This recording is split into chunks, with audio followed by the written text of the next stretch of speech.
Derek Chauvin verdict is in, guilty on all 3 counts.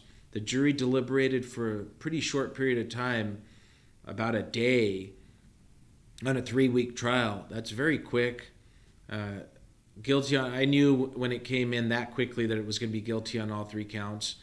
Um, and I think in a way, public opinion is not supposed to factor into a trial. It did. There was a big outcry. There was another shooting with Dante Wright during the trial, 8 miles away. There was rioting and looting in the city. And so, it's kind of like being charged with the sex crime during the height of the Me Too movement. You're not going to do very well. Chauvin didn't do very well here. He got convicted of the murder, the 2 murder charges, and the manslaughter charge. I personally thought he was good for the manslaughter charge, not the murder charges. I think those were overcharged, and they were due to public opinion and public outcry. So I think there's a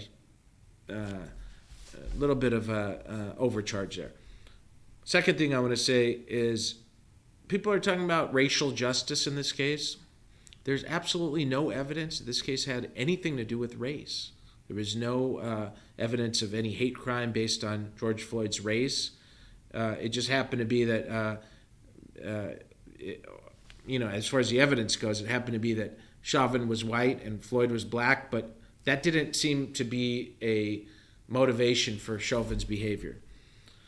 3, you see a lot of virtue signaling here. Everybody, they love George Floyd. He's a saint. They're elevating him. George Floyd was a menace. George Floyd was a person who was committing crimes on a regular basis on the streets, doing drugs, using counterfeit bills, resisting arrest. He was not a great guy.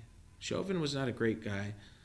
Let's be real about this instead of all this virtue signaling. Kind of annoying. Number 4, I think today is a very sad day. There's nothing to celebrate. This is 2 lives ruined. George Floyd's life was ruined. He died. He was killed. And Derek Chauvin, he's going away for a long time. His life was ruined. Should be no reason to celebrate. No joyous kind of jumping up and down and talking about how great today is. Today's a sad day in America. Boom!